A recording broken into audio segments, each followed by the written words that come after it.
పరలోకమున మా తండ్రి, పరిశుద్ధుడైన దేవా, యేసుక్రీస్తు ప్రభువు నామములో మీకు వందన స్తోత్రం చెల్లించుకొని ఆరాధించి పూజించి కనపరుస్తున్న పరిశుద్ధమైన నిష్కలంకమైన మీ రక్తమును బట్టి స్తోత్రములు తండ్రి.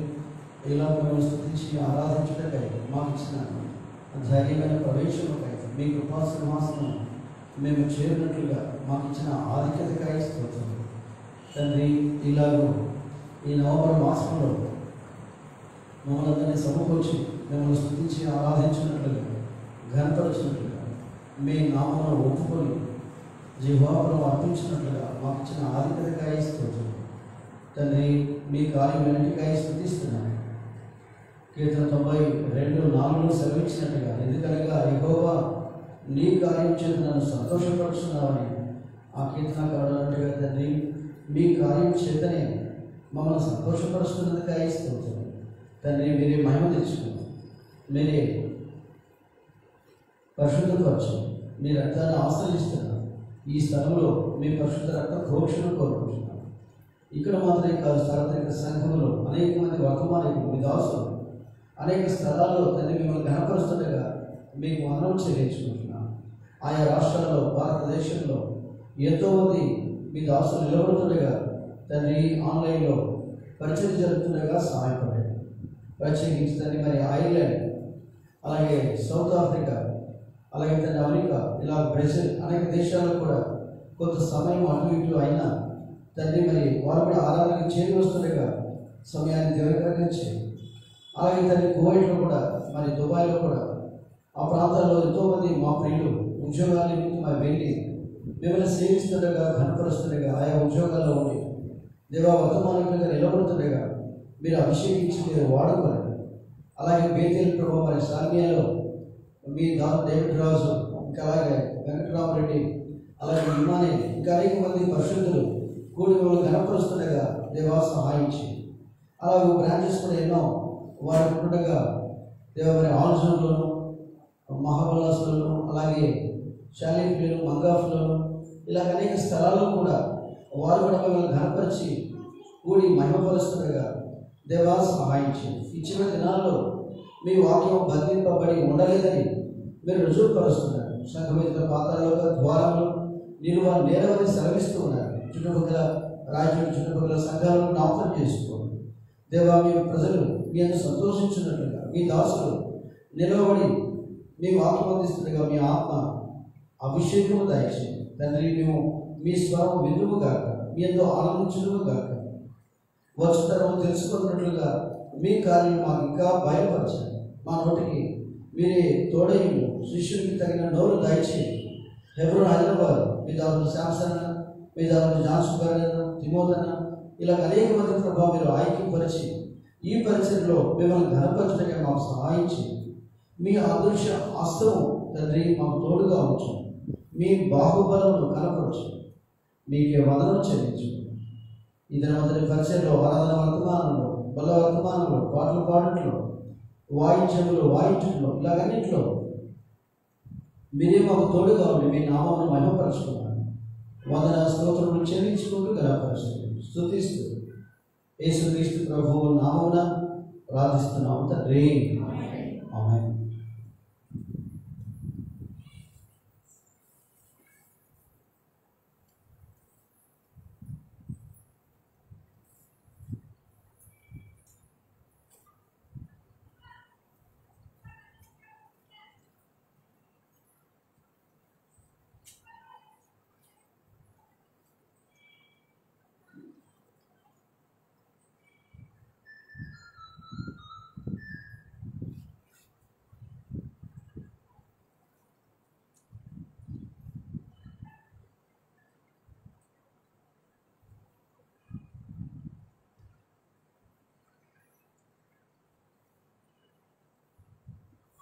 చూడండి, సీఎల్ గీతాల్లో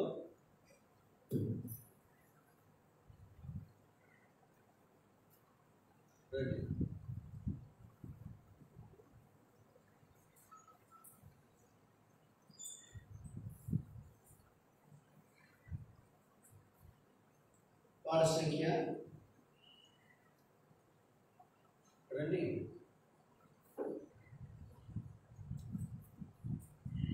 సంఖ్య 213.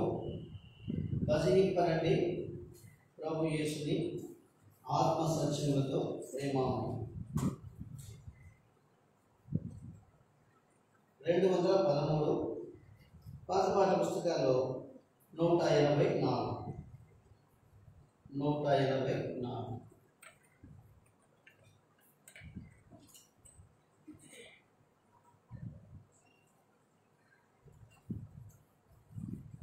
పాఠ పుస్తకాలు లేని వారు పాఠ పుస్తకాలు తీసుకోండి. ఎందుకంటే మనం ప్రభుని గణపరచడానికి ఎంతైనా అవసరం. తప్పకుండా పాఠ బుక్కులు ఉంటే మంచిది.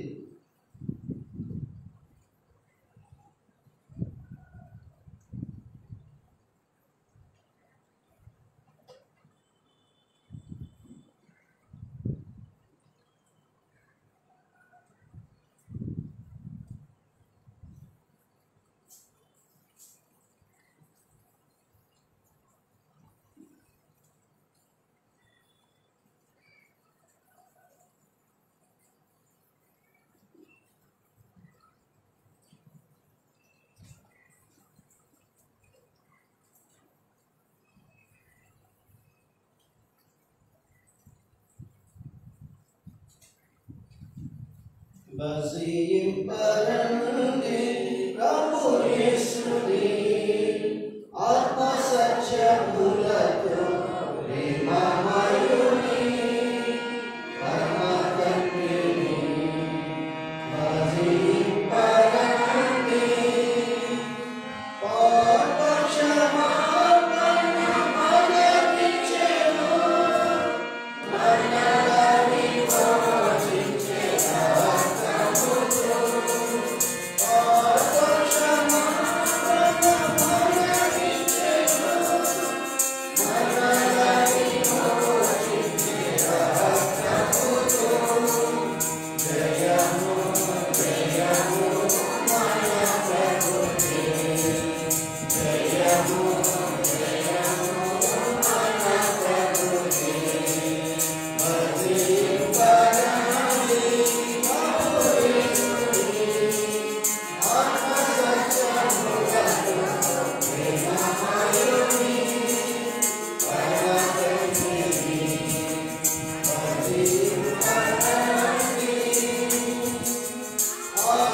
214 పాట సంఖ్య 214 కిందనే ఉంచుకోండి.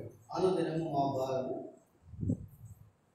భరించే దేవా, అనిశము నీ మేళ్లతో నీకుచున్నామని పాట పాడుతాను. పాత పాట పుస్తకాల్లో 185, కొత్త పాట పుస్తకాల్లో 214. అనుదినము మా భారము భరించే దేవా, అనిశము నీ మేళ్లతో నీకుచున్నాము, అనిశము నీ మేళ్లతో నీకుచున్నాము.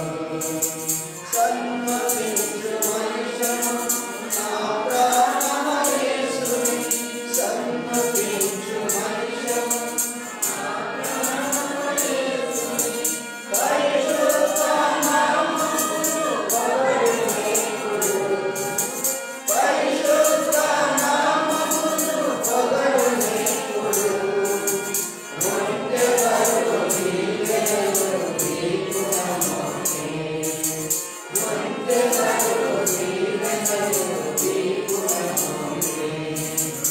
అనుదినము మా భారము భరించే దేవా, అనిశము నీ మేళ్లతో నింపుచున్నావు, అనిశము నీ మేళ్లతో నింపుచున్నావు. నా శరీరమునమును బాధపరచుచుండగా, నా శరీరమునమును బాధపరచుచుండగా, వేదనతో వేడగా ధైర్యమిచ్చితివి, వేదనతో వేడగా ధైర్యమిచ్చితివి. నాకు పరిచెల్లప్పుడు చాలునంటివి, నాకు పరిచెల్లప్పుడు చాలునంటివి. అనుదినము మా భారము భరించే దేవా, అనిశము నీ మేళ్లతో నింపుచున్నావు, అనిశము నీ మేళ్లతో నింపుచున్నావు. అపరాధముతో మేము చిక్కుకొని ఉండగా, అపరాధముతో మేము చిక్కుకొని ఉండగా, నీ రక్తము చే మమ్ము విమోచించితివి, నీ రక్తము చే మమ్ము విమోచించితివి. నీ కృప మహైశ్వర్యమును బట్టి, నీ కృప మహైశ్వర్యమును బట్టి. అనుదినము మా భారము భరించే దేవా, అనిశము నీ మేళ్లతో నింపుచున్నావు, అనిశము నీ మేళ్లతో నింపుచున్నావు. అన్నిటిలో దేవుడు సకల సంపదలతో, అన్నిటిలో దేవుడు సకల సంపదలతో, సమృద్ధితో మమ్ములను సాకుచుంటివి, సమృద్ధితో మమ్ములను సాకుచుంటివి. కృపాక్షేమములను మాపై కుమ్మరించితివి, కృపాక్షేమములను మాపై కుమ్మరించితివి. అనుదినము మా భారము భరించే దేవా, అనిశము నీ మేళ్లతో నింపుచున్నావు, అనిశము నీ మేళ్లతో నింపుచున్నావు. సర్వవేళ సంతృప్తి నేర్పినావు మాకిలా, సర్వవేళ సంతృప్తి నేర్పినావు మాకిలా. సకలమును చేయుటకు శక్తినిచ్చితివి, సకలమును చేయుటకు శక్తినిచ్చితివి. బలపరచును నిన్ను బట్టి కరుణను దేవా, బలపరచును నిన్ను బట్టి కరుణను దేవా. అనుదినము మా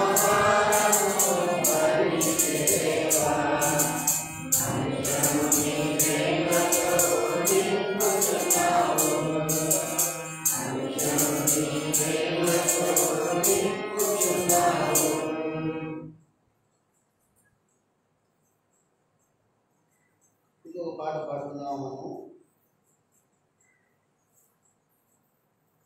ఇంకొక పాట మనము పాడుకుందాం. పాట సంఖ్య 216. చివరిగా ఈ పాటలో చివరి చరణాలు 5, 6, 7 చరణాలు మనం లేచి నిలబడి పాడుకుందాం. ఆ సమయంలో కొంత మీరే సోషల్ డిస్టెన్స్ చూసుకోండి. మీరంతా వెనకాల కూర్చున్నారు, అందరూ వెనకాల కూర్చోడానికి ఆశపడతారు. ఇక్కడ ముందు స్థలం ఖాళీ ఉంది కాబట్టి పాడే సమయంలో మీరు కొంత వరుసల్లోకి రండి, కొంత డిస్టెన్స్ మీరు చూసుకొని కూర్చోండి. చిన్నపిల్లలైనా పర్లేదు, కొంత డిస్టెన్స్ పెట్టండి. మీ పిల్లలైనా కొద్దిగా ముందుకు పెట్టండి, వరుసలో బాగుంటుంది. ఒకవేళ ఎవరైనా శానిటైజేషన్ అక్కడ ఉంచారు, బయట బాటిల్ పెట్టారు, ఆ సమయంలో ఒకవేళ చేతులకి ఎవరైనా ఇంకా శుభ్రం చేసుకోకపోతే చేసుకోండి, అవసరం. మన జాగ్రత్తలు మనం తీసుకోవాలి, తప్పదు.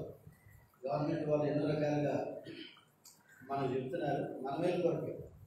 కాబట్టి వేసుకోకపోతే అప్పుడు వెళ్ళి వేసుకొని మళ్ళా లైన్లోకి వచ్చేస్తుంది, బాగుంటుంది.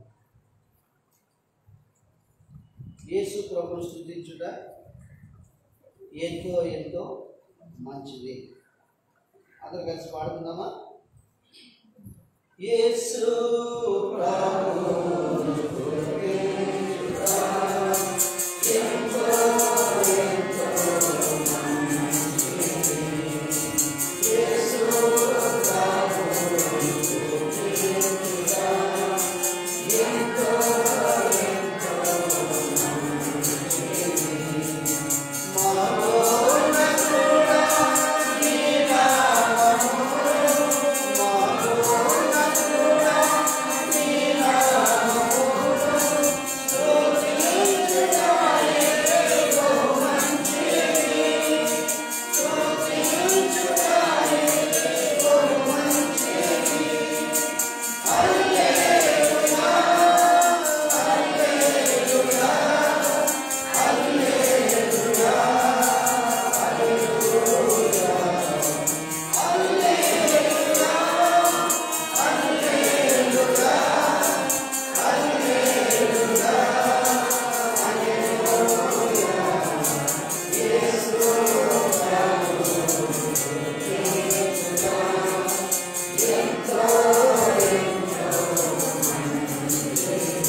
ఎత్తి బైబిల్ పనిలో పాడుతుందామా? అందరూ బైబిల్ ఎత్తి బైబిల్ పనిలో పాడుతుందాం. పఠింప శ్రేష్ఠ గ్రంథము బైబిల్, పఠింప శ్రేష్ఠ గ్రంథము బైబిల్, అనుదినం పఠించిన ప్రేమ తోడ నడుపును, ఓ పఠింప శ్రేష్ఠ గ్రంథము Bible. The best book to read is the Bible. The best book to read is the Bible. If you read it every day, it will help you out again. Oh, the best book to read is the Bible. दुनिया में सबसे प्यारे पुस्तक Bible, दुनिया में सबसे प्यारे पुस्तक बाइबल। और हमने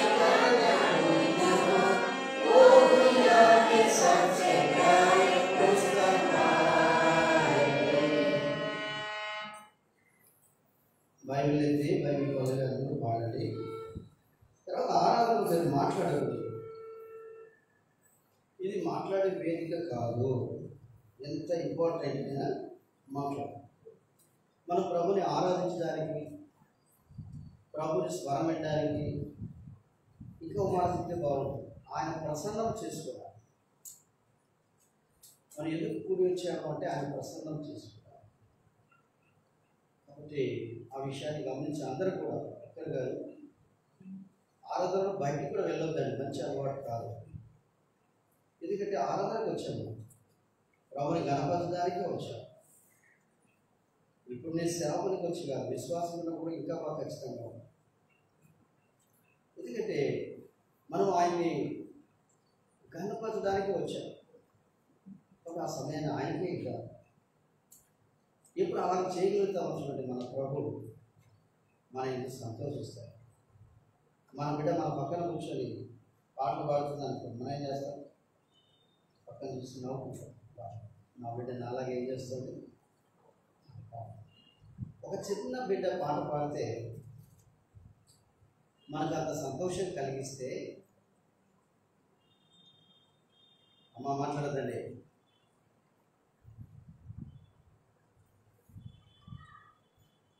చిన్న బిడ్డ పాట పాడి సంతోషం కలిగిస్తే ఇక మనం ప్రభుని గణపరుస్తూ ఉంటే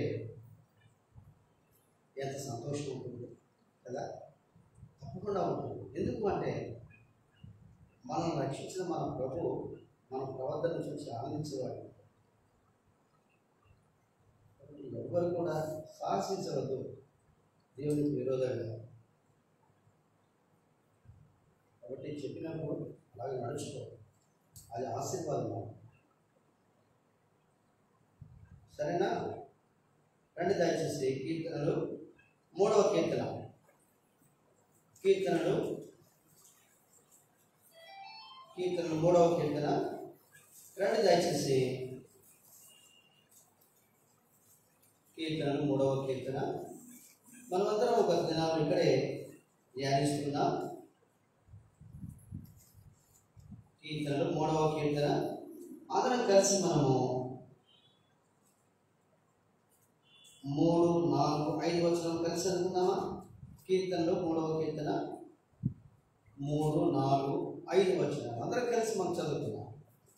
యెహోవా నీవే నాకు కేడముగాను, నీవే నాకు అతిశయాస్పదముగాను, నా తల ఎత్తువాడుగాను ఉన్నావు. ఎలుగెత్తి నేను యెహోవాకు మొరపెట్టినప్పుడు ఆయన తన పరిశుద్ధ పర్వతం నుండి నాకు ఉత్తరమిచ్చును. యెహోవా నాకు ఆధారం, కావలిని పండుకొని నిద్రపోయి మేలు పొందును. మనము ఇక్కడ ఆరాధన కొరకై చూస్తూ వచ్చాము. ఈరోజు ఈ 5వ వచనంలో యెహోవా నాకు ఆధారము, కావున నిన్ను పండుకొని నిద్రపోయి మేలు పొందును అన్నమాట మనం ధ్యానంలోకి తీసుకుందాం. దానికి మరొక భాగం చదివితే బాగుంటుందేమో. 63వ అధ్యాయం యెషయా గ్రంథము 63వ అధ్యాయము. మనము కొన్ని వచనాలు మార్చి 16 వచనాలు చదువుకుందామా? 16 వచనాలు ఈ అధ్యాయంలో బిగ్గరగా స్పష్టంగా వారే చదువుతున్నారు. అందరూ కూడా ఎవరి బాధ చదవండి. 63వ అధ్యాయం యెషయా. రక్తవర్ణ వస్త్రములు ధరించి ఎదోము నుండి వచ్చుచున్న ఇతడెవడు? శోభిత వస్త్రము ధరించిన వాడై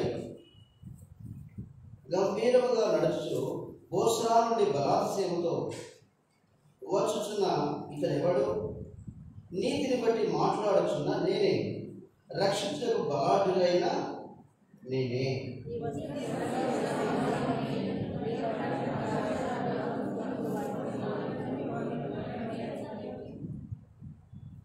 ఒంటరిగా ద్రాక్ష గానుగను త్రొక్కితిని, జనములను ఎవడునూ నాతో కూడా ఉండలేదు. కోపగించుకుని వారిని త్రొక్కితిని, రాత్రవచ్చిత వారిని అనగదొరికితిని. వారి రక్తము నా వస్త్రముల మీద చిందినది, నా బట్టలన్నీ డాగులే.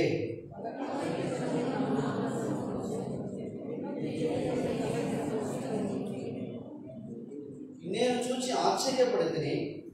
సహాయం చేయువాడు ఒకడునో లేకపోయెను, ఆదరించువాడు ఒకడునో లేకపోయెను.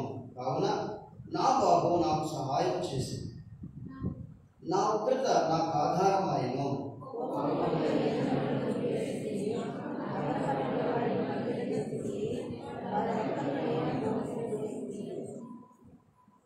యెహోవా మనకు చేసిన వాటన్నిటిని బట్టి యెహోవా కృపాతిశయమును, యెహోవా స్తోత్రములను గానము చేతులు. తన వాత్సల్యమును బట్టి, కృపా బాహుళ్యమును బట్టి ఇశ్రాయేలు యొక్క వంశస్థులకు ఆయన చూపిన మహా కనికరమును నేను ప్రకటన చేసేదను.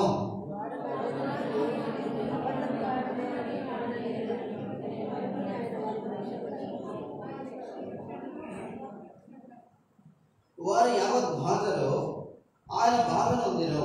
ఆయన సన్నిధి దూత వారిని రక్షించెను. ప్రేమ చేతను తాల్మి చేతను వారిని విమోచించెను. పూర్వ దినములన్నిటిలో ఆయన వారిని ఎత్తుకొనుచు మోసుకొనుచు వచ్చెను.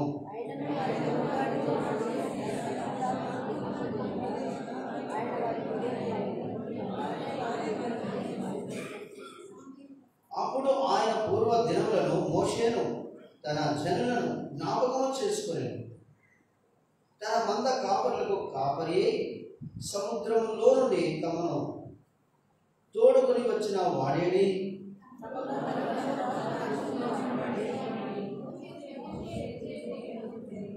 మహిమగల తన బాబును పోల్చిన వాడేడి? తనకు శాస్త్ర ప్రఖ్యాతి కలుగజేసుకుంటాడు. వారి ముందర నీళ్లను విభజించిన వాడేడి? మైదానంలో పుణ్యం పడని రీతిగా వారు పడకుండా అగాధ జలములను నడిపించిన వాడేడి అని అనుకునేది. పొలములకు దిగు పశువులు విశ్రాంతి నందునట్లు యెహోవా ఆత్మ వారికి విశ్రాంతి కలుగజేసింది.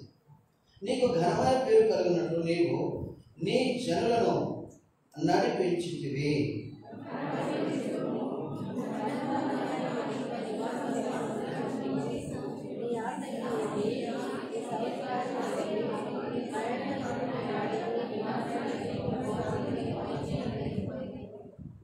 మాకు తండ్రివి నీవే.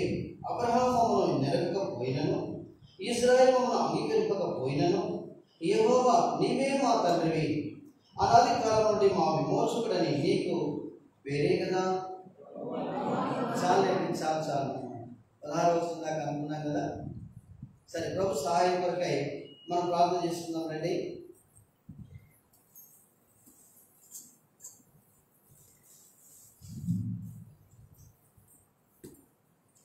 పలుకున్న మా తండ్రి, ఇలాగా మేమందరం మిమ్మల్ని స్తుతించి ఆరాధించినట్లుగా మాకు ఇచ్చిన ఘనతకై స్తోత్రం. మీ వాక్యం ధ్యానిస్తుండగా మీ ఆత్మ ద్వారా తండ్రి మమ్మల్ని విశ్రాంతి నొందిన వారిని, మా బరువులు మా భారములు మోయేవాడు మీరొక్కరే తండ్రి. నిజమే, ఈనాడు మీ శరీరంలో ఉన్న మా కుటుంబాలు, సంఘము ఎన్నో భారాలు మాకు లేకపోలేదు. మా భారమును దొరికించిన వాడు మీరే కదా ప్రభువా. మాకు విశ్రాంతినిచ్చిన వాడు మీరే కదా తండ్రి. మిమ్మల్ని ఘనపరచుటకు మాకు సహాయం చేయండి. మీ ఆత్మతో మమ్మల్ని సంధించము తండ్రి. మిమ్మల్ని మహిమపరచుటకు సహాయం చేయండి. ఇంకా రావాల్సిన వారు చాలామంది ఉన్నారు, త్వరపెట్టి తీసుకురండి. ఎంతోమంది లైవ్లో వింటుండగా వారి ఆత్మలు కూడా విశ్రాంతిని, నెమ్మదిని దాయించండి తండ్రి. మీరు మహిమ పొందండి. కనబడిన అంధకార శక్తులను యేసు ప్రభువు నామములో బంధిస్తూ ఉన్నాం. మా ఆరాధన స్తుతులు మీరే అంగీకరించి మహిమోన్నతుడు కమ్మని యేసు ప్రభువు నామమున ప్రార్థిస్తున్నాము తండ్రి. ఆమేన్.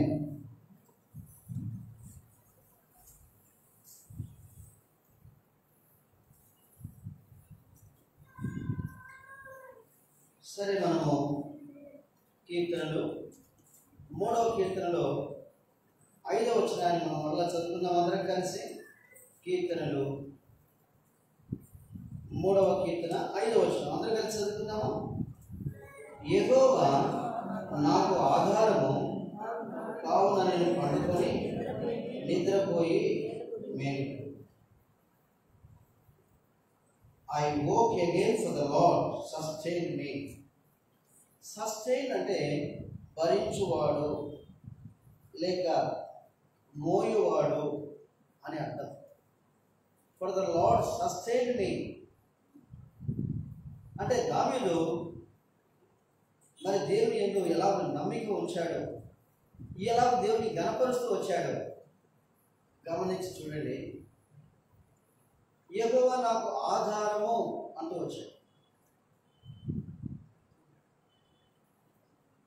రెండు దయచేసి యెషయా గ్రంథము 63వ అధ్యాయం అని దాకా చదువుతున్నాం కదా. యెషయా గ్రంథము 63వ అధ్యాయం అందరం కలిసి మనము 63వ అధ్యాయంలో 9వ వచనం చదువుకుందామా. 9వ వచనాన్ని మనం అందరం కలిసి చదువుకుందాం. 9వ వచనం అందరం కలిసి. వారి యావత్ బాధలో ఆయన బాధను నేను ఆయన సన్నిధిలో వారిని రక్షించను. ప్రేమ చేతను తాను చేతను వారిని విమోచించెను. కాబట్టి ఇక్కడ చూస్తూ వచ్చినప్పుడు వారి యావత్ బాధలో ఆయన బాధ, యావత్ బాధలో అని రాయబడింది. అంటే మనం ప్రతి బాధలో ఆయన బాధను పొందాడంటే అవుననే చెప్పాలి. అందుకే మీరు గమనించున్నారు అనుకుంటాను. చదివేటప్పుడు 63వ అధ్యాయం మనం చదువుతూ వస్తే ఇక్కడ రాయబడింది 63వ అధ్యాయం మొదటి వచనం. నీతిని బట్టి మాట్లాడుచున్న నేనే, రక్షించుటకు బలార్జునైన నేనే అని. నీతిని బట్టి మాట్లాడుచున్న నేనే, రక్షించుటకు బలార్జునైన నేనే. ఆయన బలం మనం ఎలాగో చూడగలము, లేక ఆయన పరాక్రమం ఎలాగో మనం చూడగలము అంటే చూడండి, ఆయన అంటాడు ప్రాణం పెట్టుటకును చెప్పండి దాన్ని తిరిగి తీసుకున్నట్టు నాకు అధికారం కలదంటాడు యోహాను సువార్త 10:18. అంటే ఆయన ఎంత బల పరాక్రమ గల దేవుడో చూడండి కదా. అందుకే ఆయన అంటాడు మరణం యొక్క పాతాళలోకం యొక్క తాళపు చెవులు నా స్వాధీనంలో ఉన్నాడు అంటాడు. కాబట్టి బలార్జునైన వాడు ఆయనే, నీతిని గురించి మాట్లాడుతున్న ఆయనే. అమ్మోది వచ్చిన వాడు బిగ్గరగా చదవండి. 63వ అధ్యాయం మొదటి వచనం. చిన్న పిల్లలనే చదవచ్చు, తీసుకోవాలి పైకి. రక్త వర్ణ వస్త్రములు ధరించి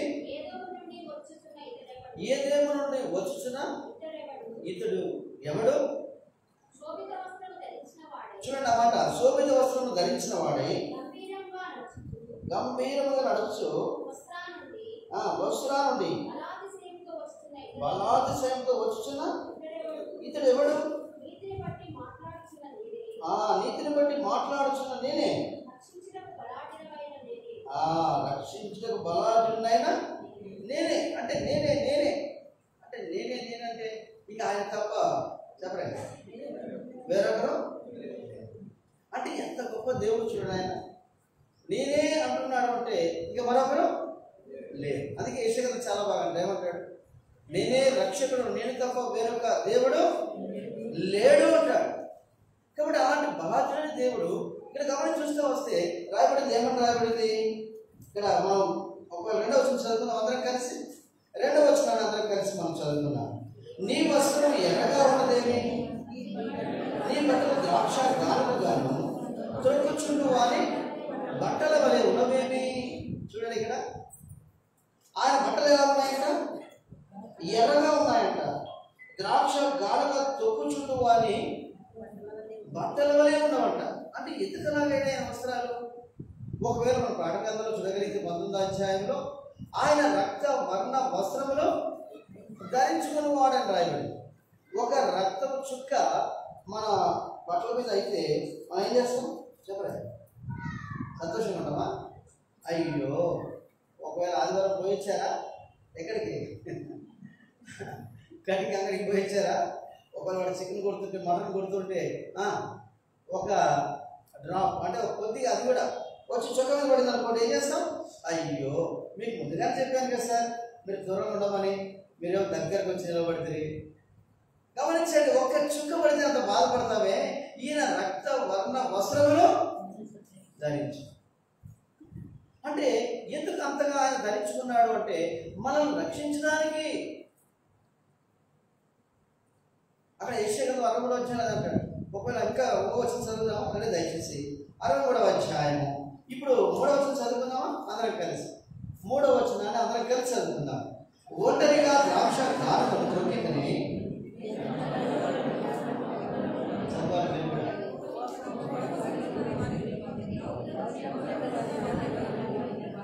నా బట్టలన్నీ డాగులే. ఆ చివరి మాట చూడండి, నా బట్టలన్నీ ఎందుకు డాగులే? ఎప్పుడైనా ఆలోచించారా ఎందుకు ఆయనకు డాగులు? మన కొరకు. యెషయా 53వ అధ్యాయం అంటాడు, అతను పొందిన దెబ్బల వలన మనకు స్వస్థత. అంటే ఆ డాగులు మన కొరకే పొందాడు, ఆయన గాయములు మన కొరకే పొందాడు. ఎలాగంటే ద్రాక్ష గానుగలో తిప్పుతున్న వాడు వలె యేసుక్రీస్తు ప్రభువు మన కొరకై ఎంతగా ప్రేమ చూపించవచ్చు. అందుకే ప్రేమ అంటే యేసు ప్రభు. యేసు ప్రభు అంటే ప్రేమ. దేవుడు ఎక్కడున్నాడో మనకు తెలియదు, తెలుసా? దేవుడు ఎవరైనా చూశారంటే ఏది పలకరు మీరు చూసారా? ఎవ్వరూ చూడలేదు. అయితే ఎలాగ చూడగలం దేవుడిని అంటే ఈ మధ్యవర్తి యేసుక్రీస్తు ప్రభు వారి ద్వారా మనం ఆయన చూడాలి. అందుకే ఆయన అంతగా మన కొరకై ఆయన అంతగా శిలువలో ప్రాణం పెట్టవలసి వచ్చింది. సరే, ఈ మొట్టమొదటి మాటగా మనం చూస్తున్నాం. 9వ వచనం కలిసి చదువుతున్నామా? 9వ వచనాన్ని అందరం కలిసి చదువుతున్నాం. వారి యావత్ బాధలో ఆయన బాధ నుండెను, ఆయన సన్నిధితో వారిని రక్షించను, ప్రేమ చేతను దారుని చేతను వారిని విమోచించను. పూర్వదినంలో అంటున్న ఆయన వారిని ఎత్తుకొనొచ్చు మోసుకొనొచ్చు. చూడండి ఆ మాట, ప్రేమ చేతను దారుని చేతను వారిని చేశాడట విమోచించను, ప్రేమ చేత. ఈనాడు మన ప్రభు మనల్ని ఎంతగానో ఆయన ప్రేమించిన వాడిగా ఉన్నాడు. ప్రేమ చేత తాళమి చేత మన ఆయన దీర్ఘశాంతం కలిగిన వాడిగా ఉన్నాడు. ఒకవేళ ఆనాడు మీరు గుర్తుందా, ఏనాడు నోహు కాలంలో ఆయన ఏమనుకున్నాడు? ఈ నరుల విషయమై సంతాపపడుతూ వచ్చాడు. ఎందుకు ఈ నరులు పుట్టించారా అనుకున్నాడు. అలాగే ఇప్పుడు అనుకుని ఉంటే మనం అందరూ ఏమైండేవారు చెప్పలే? కరోనాలోనే కట్ అయిపోయేవారు. అయితే దేవుడు చూడండి ఎంత ప్రేమ గల దేవుడు. ఎందుకంటే దేవుడు నిబంధన చేశాడు. ఎవరితో చేశాడు నిబంధన? నోవాతో చేశాడు. ఆ తర్వాత చెప్పట్లేదు మీరు? అబ్రహాముతో చేశాడు. ఇంకా అసలు సంగతి చెప్పలే. క్రొత్త నిబంధనకు మధ్యవర్తి అయిన ప్రభువు యేసుక్రీస్తు వారు. కాబట్టి ఆయన మనకు ఒక నిబంధన, క్రొత్త నిబంధనకు మధ్యవర్తి ఆయనే. కాబట్టి ఆయన ద్వారా మనం నశింప చేయకుండానట్లుగా ఒకవేళ చూద్దాం అన్నమాట. కీర్తన 103వ కీర్తన చూడండి, అక్కడ ఏమంటున్నాడు? రెండు దయచేసి కీర్తనలు 103వ కీర్తన ఏమంటున్నాడో చూడండి. కీర్తనలు 103వ కీర్తన మనమందరము కలిసి 9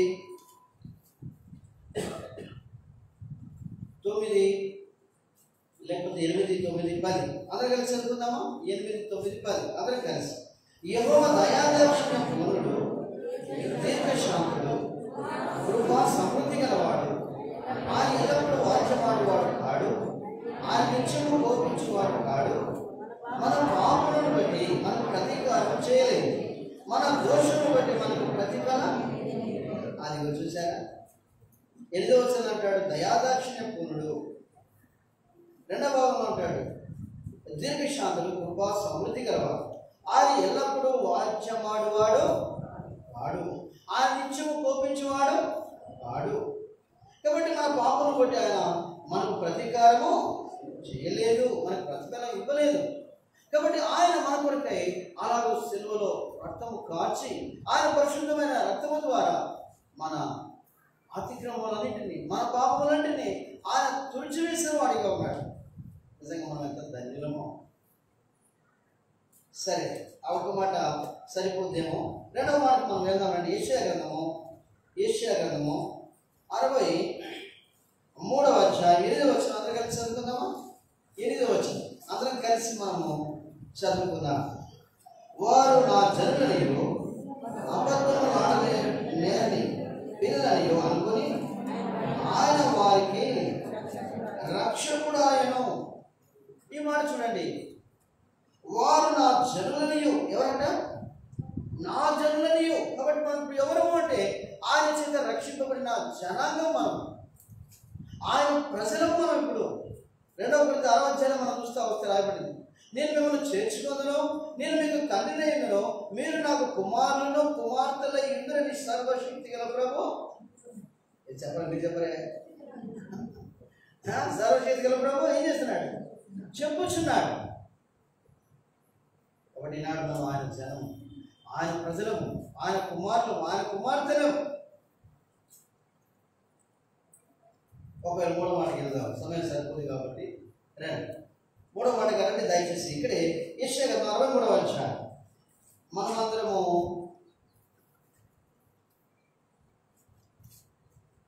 సరే మనమందరం కూడా 14వ వచనం చదువుతున్నాం.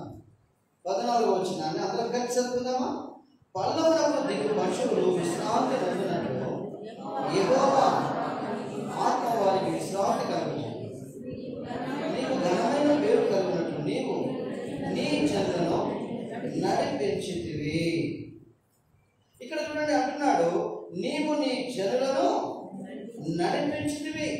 ఈనాడు మన ప్రభు మన జీవితాల్లో చూడండి, ఆయన మనకు దేవుడై, ఆయన మనకు ప్రభు అయి, రక్షకుడై, ఆయన మనం ఏం చేస్తున్నాడు అంటే చెప్పలే, నడిపించువాడిగా ఉన్నాడు. నీవు నీ జనులను చెప్పలే నడిపించితివి. ఎలా నడిపించాడని మనం చూస్తూ వస్తే మరి వాక్యంలో చాలా చక్కగా రాయబడింది, ఎఫ్రాయిమునకు నడక నేర్పిన వాడను నేనే అంటాడు. హోషేయ గ్రంథంలో ఆ విషయం మనం చూడవచ్చు. కాబట్టి చెయ్యి పెట్టుకుని నడిపించినాను అంటాడు. ఏమంటాడు? నేను చెయ్యి పట్టుకొని వారికి నడకను దాని తర్వాత హోషేయ గ్రంథం తీసేవారనా 11:3 ఎఫ్రాయిమును చెయ్యి పట్టుకొని వారికి నడక నేర్పిన వాడును నేనే, వారిని కౌగలించుకున్న వాడును నేనే, నేనే వారిని స్వస్థపరిచిన వాడు నేను. ఆ సంగతి వారికి మనసున పట్టలేదు. ఒకడు మనుషులను తోడుకొని పోవునట్లుగా స్నేహ బంధములతో నేను వారిని బంధించి ఆకర్షించుతుంది. ఒకడు పశువుల మీదకి కాడి తీసినట్లు నేను వారి కాడిని తీసి వారి ఎదుట భోజనము. అది చూడండి, ఇక అంటాడు, మీరు గమనించలేదు, నేను వారి కాడిని తీసి వారి ఎదుట భోజనము పెట్టి. కాబట్టి ఎఫ్రాయిమునకు నడక నేర్పిన వాడును నేనే. ఈనాడు మన జీవితాల్లో రక్షించడం మాత్రమే కాక మన ప్రభు మన ఆత్మీయ జీవితాలు అన్ని కష్ట పరిస్థితులే, వాస్తవం ఎన్నో కష్ట పరిస్థితులు, వాటన్నింటిలో ఎవరు నడిపించారు? ఎవరు? నేనే వారిని ఏం చేశాను? వారిని నడిపించి. ఇక్కడ అంటాడు కాడి పశువుల మీద, ఇక్కడ అంటాడు చూడండి ఏమంటున్నాడు, ఒకడు పశువుల మీదకి కాడిని తీసినట్లు నేను వారి కాడిని తీసి అంటున్నాడు. ఏం తీస్తున్నాడంట? కాడిని తీసి. మీరు గమనించారు లేదు, ఒకవేళ వ్యవసాయానికి బాగా తెలుసు కదా, ఆ యొక్క పశువుల మీద ఆ మెడ మీద ఏముంటుంది చెప్పండి, కాడి ఉంటుంది కదా. ఆ కాడి తీసినప్పుడు ఎలా ఉంటాయి అవి? ఎలా ఉంటాయి?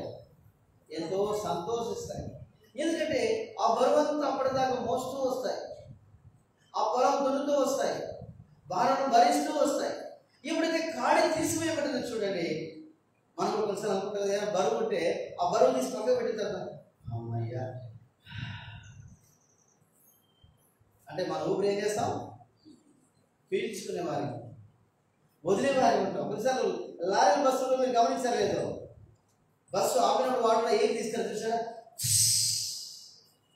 అంటది బస్సు, మీకు తెలిసలేదు. అంటే అప్పటిదాకా రన్నింగ్లో బాగా వేడి కిట్టదు అన్నమాట ఇంజిన్ కదా. ఆ తర్వాత వాడు ఆపినప్పుడు ఏం చేస్తారంటే ఏం తీస్తాడు అంటే ఆ భారం అంతా ఒక్కసారిగా ఉన్న ఆ ఎయిర్ అంతా ఒక్కసారిగా వాడు రిలీజ్ చేస్తారు. అలాగే మన ప్రభువు కూడా మన మెడ మీద ఉన్న కాడిని ఆయన తీసి మనకు విశ్రాంతిని కలిగించారు. చూసారా మీరు? రండి దయచేసి యెషయా గ్రంథము 63వ అధ్యాయం. రండి దయచేసి 63వ అధ్యాయము. ఇక్కడ ఏమంటున్నాడు మీరు గమనించారా? 63వ అధ్యాయము 14వ వచనంలో అంటున్నాడు, మీరు గమనించండి. 14వ వచనం, పల్లెలకు దిగు పశువులు విశ్రాంతి నందునట్లు యెహోవా ఆత్మ వారికి విశ్రాంతి కలుగజేసి. ఈనాడు మందిరానికి వచ్చినటువంటి కారణం ఏంటి? విశ్రాంతి. పళ్ళ మీదకి దిగవచ్చు పశువుల వలె అంట. మీరు కొండ ఎక్కిపోయినప్పుడు చూడండి ఎలా ఉంటుంది, చాలా ఆయాసంగా ఉంటుంది, కష్టంగా ఉంటుంది, అవునా కదా? అది దిగి వస్తుంది అనుకోండి ఆ కొండ మీద, మరి పల్లవ మీదకి దిగి వస్తున్నప్పుడు చాలా సంతోషం, ఎలాంటి బర్డన్, ఎలాంటి భారము. ఈనాడు దేవుడు మన జీవితాలు, మన కుటుంబాలు, మనకున్న సమస్యల్లో, మనకున్న పరిస్థితుల్లో దేవుడు అలాంటి విశ్రాంతిని ఇచ్చారు. నిజంగా మనం ఎంత ధన్యులము కదా. సరే 5 నిమిషాలకి వెళ్దాం మనం, వల్ల టైం అయిపోతుందేమో. రండి దయచేసి 5వ మాటకు మనం వెళ్దామా? 5వ మాటగా రండి దయచేసి 18వ వచనం చదువుకుందాం అందరం కలిసి. 18వ వచనాన్ని అందరం కలిసి చదువుకుందాం. నీ పరిశుద్ధ జనులు స్వల్పకాలమే దేశంలో అనుభవించింది, మా శత్రువులు నీ పరిశుద్ధ ఆలయంలోకి. ఇక్కడ 5వ చూడండి, నీ పరిశుద్ధ జనులు అన్నాడు. మీరు గమనించుంటారు. 2వ మాట నేను ఏం చెప్పాను?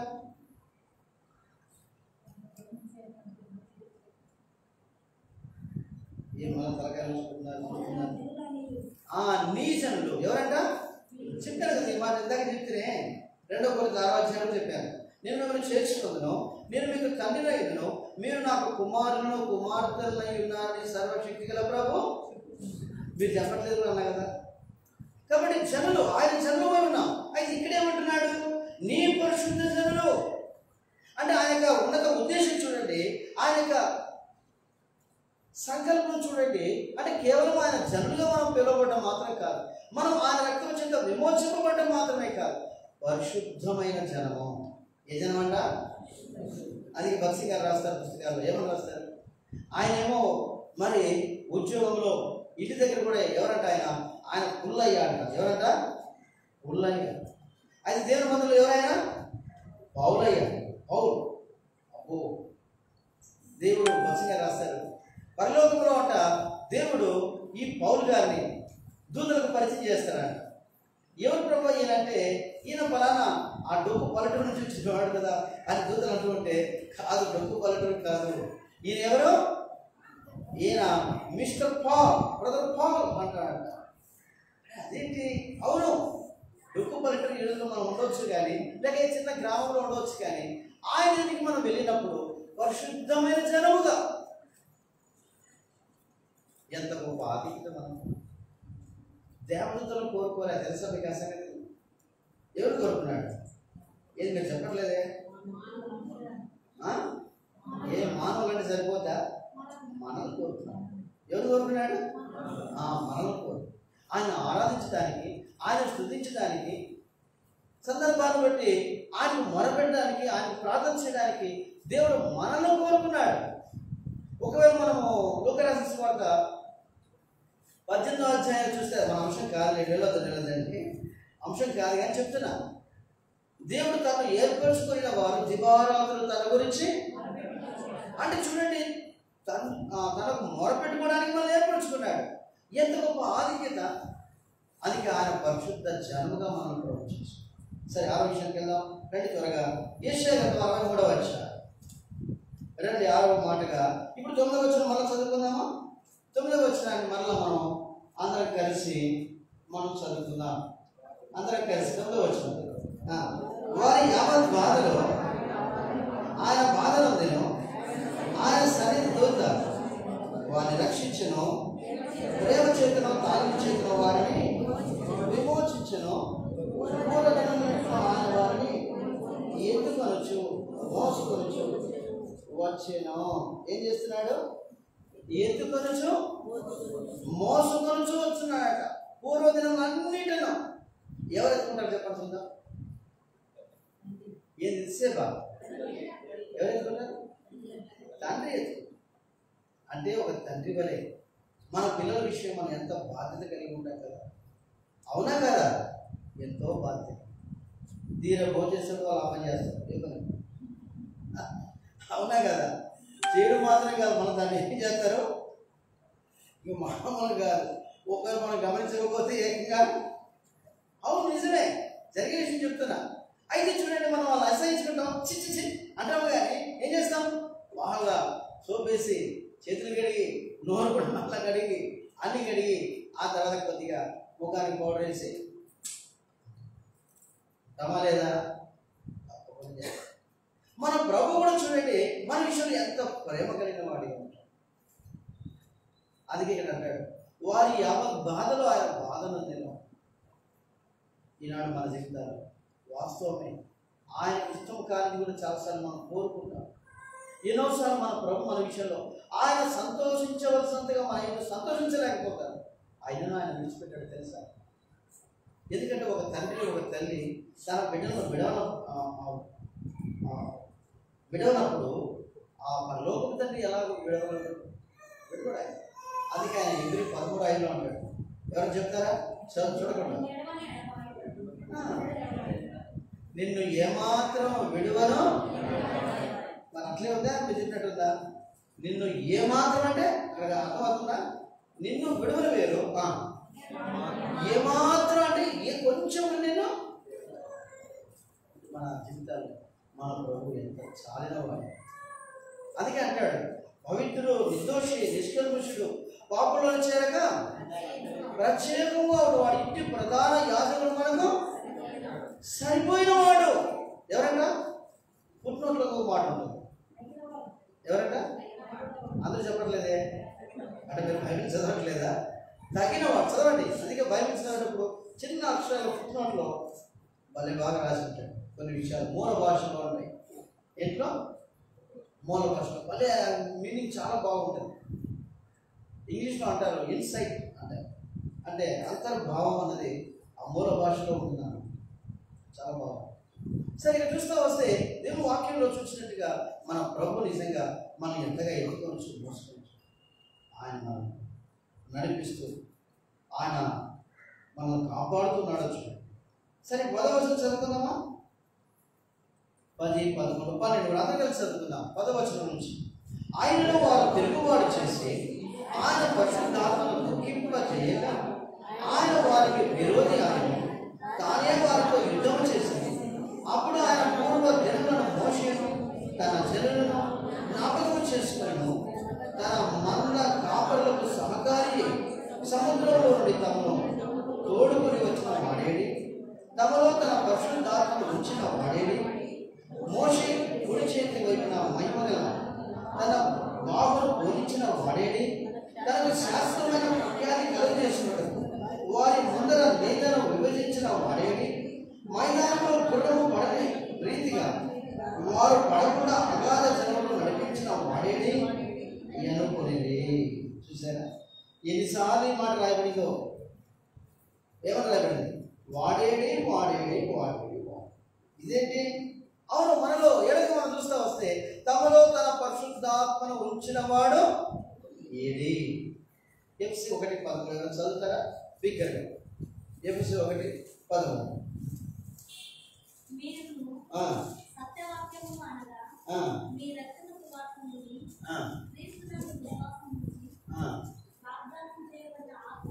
అక్కడ నుంచి గమనించండి, వాగ్దానం చేయబడిన ఆత్మ చేత మీరు అది చూశారు.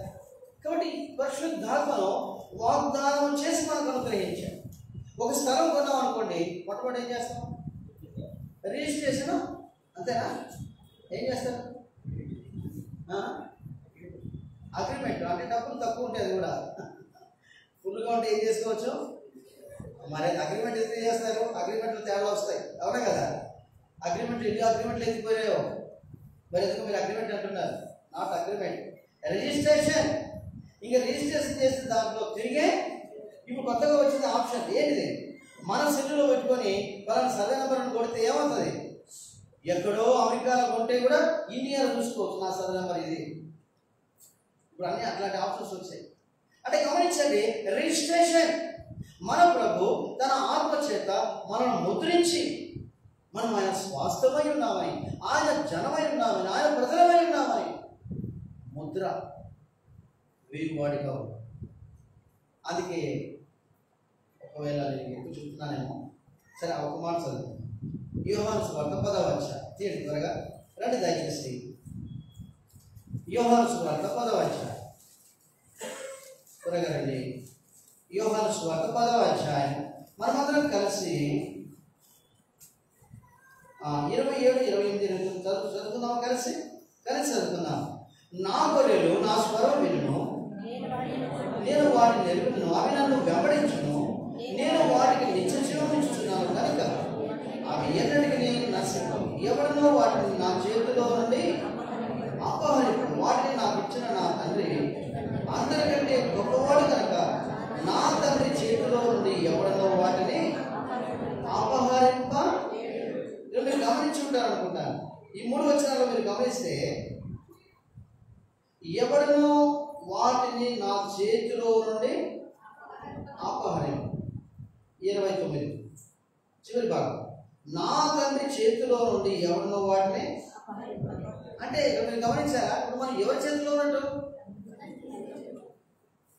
ఏం ఒక్కరిని చెప్పారు? సరే మళ్ళా చెప్తాను చూడండి. యోహాను 10వ అధ్యాయం 28లో చివరి ఆట చూడండి. ఎవరినో వాటిని నా చేతిలో నుండి అపహరింపడు. 29 చివరిలో, నా తండ్రి చేతిలో ఎవరినో వాటిని. అంటే ఇప్పుడు ఎవరి చేతిలో ఉన్నట్టు? 2 సార్లు చదివినా మీకు ఇంకా వెళ్ళలేదా? అంటే ఇద్దరి చేతుల్లో మనం ఉన్నాం. ఇంకా చెప్పాలంటే ముగ్గురు చేతుల్లో. ఎవరు ముగ్గురు? ఆ తండ్రి, కుమారుడు, త్రిత్వంలో ఏకమైన దేవుని చేతిలో మనం ఉన్నాం. కాబట్టి మనల్ని ఎవడు అపహరింపడు. ఎలాంటి ముద్ర వేశాడు చూడండి. అందుకే మీరు చూసారా, రైల్వే సరుకు ఎక్కడున్నా అది గ్యారెంటీనే. ఎవరు ఎత్తిపోయిన మళ్ళీ బయటికి తప్పకుండా వచ్చేస్తుంది. అలాగే మనం కూడా గ్యారెంటీ సరుకు. ఆయన స్వాస్థ్యమై ఉన్నాం మనం ఇప్పుడు, ఆయన ప్రజలమై ఉన్నాం, ఆయన పరిశుద్ధులమై ఉన్నాం. ఇప్పుడు ఆయన ఆత్మ చేత ముద్రించిన వాడిగా ఉన్నాడు. ఎవరు మనల్ని అపహరించడానికి వీలు. సరే అక్కడ ఆపుదాము. కాబట్టి మన ప్రభుని మనం ఆరాధించాలి, ప్రభుని గణపరుడు. దావీదు తన జీవితంలో ఏమని గణపరుస్తున్నాడో తెలుసా? ఒక మాట దావీదు విషయమై మనం చూసి ముగిపోదాం. 22వ కీర్తన దయచేసి రండి. 9-10 వచనాలు. 22వ కీర్తన 9-10 వచనాలు. దావీదు ఎలా ప్రభుని మరి గణపరుస్తున్నాడు. 22:9-10 వచనాలు అందరం కలిసి చదువుకుందామా? అందరం కలిసి. గర్భము నుండి నన్ను తీసిన వాడు నీవే కదా, నేను నా తల్లి యొక్క స్తన్యపానం చేయించుండగా నీవే కదా నాకు నమ్మిక పుట్టించితివి. గర్భవాసన మొదలుకొని నాకు ఆధారం నీవే, నా తల్లి నన్ను కన్నది మొదలుకొని నా దేవుడు. అది చూసారా? దేవుని ఎంతగా దావీదును గణపరుస్తున్నాడో చూడు. ఈ 9-10 వచనాలు చూసినప్పుడు గర్భము నుండి నన్ను తీసిన వాడు నీవే కదా, నీవే కదా నాకు నమ్మిక పుట్టించింది. 10వ వచనం అంటాడు గర్భవాసి అనేది మొదలుకొని నాకు ఆధారము. అందుకే మనం ఎక్కడ ఆరంభించాం? కీర్తన 3 2వ భాగంలో చూసాం. యెహోవా నీవే నాకు, ఫర్ ద లార్డ్ సస్టైన్ మీ. ప్రభు అలా మనకు ఆధారం ఉండగా మనం ఆయన స్తుతిద్దాం, ఆయన కనపడతాం, ఆయన ఇచ్చిద్దాం, ఆయన మహిమపడతాం. మరి అలా చేద్దామా? కొంతమంది చిన్నగా చేస్తారు, చేయలేదు. నేను ప్రభుని కనపరిచే విషయం ఎంతో ఎంతో హృదయమార మనసారా ఆయన స్తుతిస్తాం. ఒక సహోదరుడు, ఒక సోదరి అలా మనం ఆరాధన చేద్దాం. దయచేసి ఎవరు లేవద్దండి, దయచేసి ఎవరు ఆరాధనలు లేవు. ప్రభు స్థితిలో కూర్చోండి. ఎవరస్తులు కూడా ఎవరు బయటకు పోవు, గుర్తుపెట్టుకో. ఇది ఆరాధన సమయం. ఏ కారణాలు బట్టి పోవు. షుగర్ పేషెంట్ అని నేనే కనీసం 2 సార్లు ఒకటి పోవాలి. నేను పోవట్లేదే. ఈ స్టేజ్కి ఎక్కిన మొదలుకొని దాదాపు 3 గంటల వరకు కూడా ఇక్కడే ఉంటాను. భోజనానికి 4 గంటలకు పోతాను. మరి మీకేమైనా తొందర? అలా చేయి. బక్సింగ్ గారు అలాగే నేర్పించారు. ఎందుకంటే ఆరాధనలో మనం ఉన్నప్పుడు లోపల అంటారు వ్రతము చెడిపోద్దేమో అంటారు. ఏం చెడిపోద్ది? శబరే వ్రతము. ఎందుకంటే మనం ఆరాధనలో ఉన్నప్పుడు మనం ఆయన వైపే చూస్తాం. ప్రభు అలా మనం సహాయం చేయించాలి. రండి మరి ఆరాధన ఆరంభించండి. ఒక సహోదరుడు, ఒక సహోదరు అలా బిగ్గరగా అందరూ ఆరాధన చేయాలి కాబట్టి క్లుప్తంగా చేయండి. వాక్యం అంతా చేయడానికి మనకు సమయం సరిపోదు కాబట్టి క్లుప్తంగా చేస్తున్నారు. రండి, ఎవరు కూడా మరి ముసుగు వేసుకోవాలి తలల మీద చేయండి. ఆరంభించండి. ఒక సహోదరుడు, ఒక సహోదరు.